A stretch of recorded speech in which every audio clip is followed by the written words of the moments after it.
You ask Tiger to solve. This deals with linear equations with one unknown. The final result is x equals -96. Let's solve it step by step. Simplify the expression. Group like terms.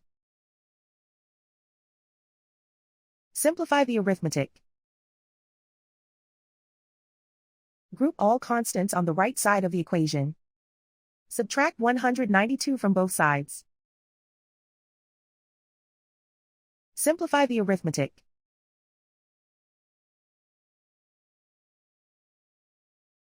Isolate the x. Divide both sides by 2.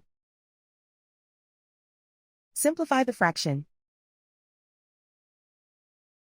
Find the greatest common factor of the numerator and denominator. Factor out and cancel the greatest common factor. And so the final result is x equals -96.